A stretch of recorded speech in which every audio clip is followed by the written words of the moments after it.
இலங்கை போர்க்குற்றம் தொடர்பான ஐநாவின் அறிக்கையில் பெண்கள், குழந்தைகளுக்கான விஷயங்கள் எவ்வாறு கையாளப்பட்டுள்ளன என்பது குறித்து பெண்கள் செயற்பாட்டாளர் வலயம் என்ற மனித உரிமை அமைப்பைச் சேர்ந்த ஸ்ரீன் சசூருடன் மூத்த ஆசிரியர் விஸ்வநாத் நடத்திய கலந்துரையாடலை இப்போது பார்க்கலாம்.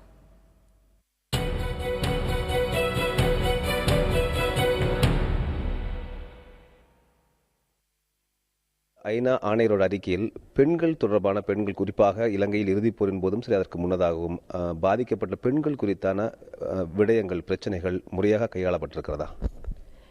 என்னை பொறுத்தளவில் இதுதான் முதல் தரம் பெண்கள் தொடர்பான முறையான கையாளுதல் ஒரு சர்வதேச அறிக்கையில் வந்திருக்குது.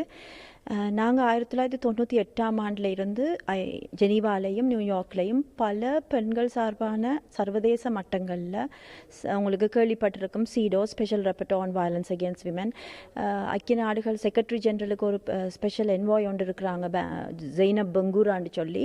அவங்க கான்ஃப்ளிக்ட் நடக்கிற நாடுகளில் பெண்களுக்கு எதிரான பாலியல் வல்லுறவு தொடர்பாக கதைக்கிறவங்க. அவங்ககிட்டலாம் நிறைய பேர்கிட்ட போய் கதைச்சிருக்கிறோம். அவங்க எல்லாம் எங்களுக்கு சொல்றது, நீங்கள் கொண்டு வந்த தகவல் பத்தாது, இது ஸ்ட்ரக்சரல் இல்லை, அதால் எங்களுக்கு டீல் பண்ணுறது கஷ்டமெண்ட். ஆனால் இந்த முறை ஐக்கிய நாடுகள் தாபன அறிக்கையில் வடிவாக கிளியராக சொல்லியிருக்குது. அதாவது தமிழ் பெண்களுக்கு தொடர்ச்சியாக பாலியல் வன்முறை ஸ்ட்ரக்சரலாக நடந்திருக்குது, கட்டமைப்பு கூடாக நடந்திருக்குது. இலங்கை அரசாங்கம் ஒரு பொலிசியை வைத்திருந்தது தமிழ் பெண்களை பாலியல் ரீதியாக வல்லுறவுக்கு உட்படுத்துறதுக்கும் பாலியல் ரீதியாக சித்திரவதை செய்யறதுக்கும் ஒரு பொலிசியை வச்சே அது எப்படி என்று சொன்னால் 30 பெண்களும் ஆண்களும் கொடுத்திருக்கின்ற வாக்குமூலங்களில் எப்படி இலங்கை அரசாங்கத்தின் கட்டமைப்புகள் அவங்கள பாலியல் சித்திரவதை செய்யக்குள்ள பாவிச்ச மெத்தட்னு சொல்றது, அதாவது எப்படி அவங்க என்னென்ன விதமாக பாலியல் வல்லுறவு செய்தார்கள் என்றது ஒரு யூனிஃபார்மாக வந்திருக்குது. அப்போ இது ஒரு பாலிசி லெவலில் தீர்மானிக்கப்பட்ட விஷயம் என்றது தெள்ள தெளிவாக குறிக்கப்பட்டிருக்குது. பெண்கள் தொடர்பான பிரச்சனைகள் என்னும் போதே குழந்தைகள் தொடர்பானதையும் நாம் கவனிக்க வேண்டியுள்ளது. அந்த பிரச்சனைகளும் இதில் இடம்பெற்றுள்ளனவா?